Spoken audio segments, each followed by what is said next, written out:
Oke, Assalamualaikum warahmatullahi wabarakatuh. Alhamdulillah, senang bisa menyapa kembali ya adik-adik semuanya. Mudah-mudahan selalu diberikan kesehatan dan dalam kondisi yang baik ya. Meskipun kita masih saling menyapa melalui media dunia maya ya, belum bisa dalam dunia nyata, tapi mudah-mudahan bisa segera ya kita berjumpa, bertemu kembali, dan mudah-mudahan adik-adik masih tetap semangat ya untuk terus belajar, untuk terus menimba ilmu, sebagaimana kutipan dua ayat di depan tadi ya, bahwa Allah sudah menjanjikan tidak akan membebani umatnya di luar batas kesanggupannya, sehingga apapun yang terjadi saat ini, kita yakini bahwa ini adalah hal yang baik ya, dan pastinya sudah diukur sesuai dengan kemampuan kita masing-masing. Dan Allah juga sudah memberikan solusinya ya, melalui sabar dan sholat tentunya ya. Oke, baik. Pada kesempatan kali ini kita akan membahas materi yang baru ya. Masih ada hubungannya dengan materi minggu lalu ya, masih berkorelasi dengan materi minggu lalu. Namun sebelum kita membahas materi ini, materi yang akan kita diskusikan, mari kita sama-sama berdoa dulu ya, agar semua proses dalam belajar ini bisa memberikan manfaat, memberikan kebaikan, baik untuk diri kita maupun untuk orang lain. Berdoa dipersilahkan.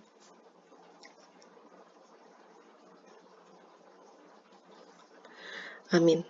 Oke, pada materi sebelumnya kita sudah belajar mengenai DRP ya, atau permasalahan pada pasien yang berkaitan dengan penggunaan obat ya, di mana kita sebagai farmasis memiliki peranan yang atau kita berperan penting ya dalam mengidentifikasi, mencegah dan mengatasi munculnya DRP pada pasien.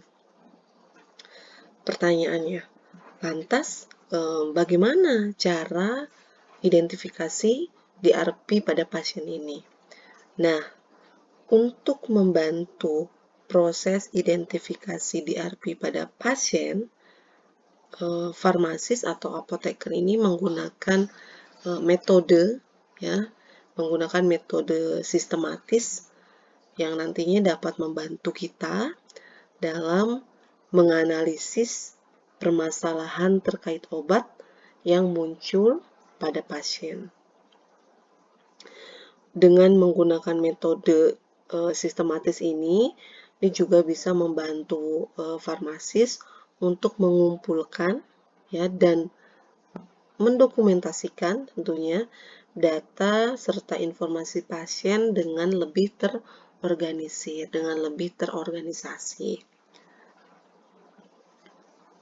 Oke, nah ada beberapa metode sistematis yang dapat kita gunakan ya untuk membantu proses analisis kasus pasien ya. Ada metode SOAP. Ini dibacanya memang SOAP ya, bukan sabun loh ya, berbeda ya, walaupun tulisannya sama. Tapi cukup kita dengan baca metode SOAP. Jadi sebetulnya SOAP ini akronim ya, dari Subjective, Objective, Assessment, dan Plan. Apa itu subjektif, objektif, nanti kita bahas di slide selanjutnya. Kemudian ada FAM juga. Ini akronim juga, Findings, Assessment, Resolution, tapi ada juga yang menyebut di literatur lain menuliskan recommendation, nggak masalah sebetulnya, tidak masalah karena poinnya sama sebetulnya ya. Kemudian monitoring. Ada juga PAM, Problem, Assessment, dan Monitoring. Namun, di Indonesia sendiri, metode yang paling banyak digunakan adalah metode SOAP. Dan perlu dipahami bahwa yang menggunakan metode ini tidak hanya apoteker saja, ya, atau farmasi saja, namun juga digunakan oleh tenaga kesehatan lainnya, seperti dokter, perawat, ya.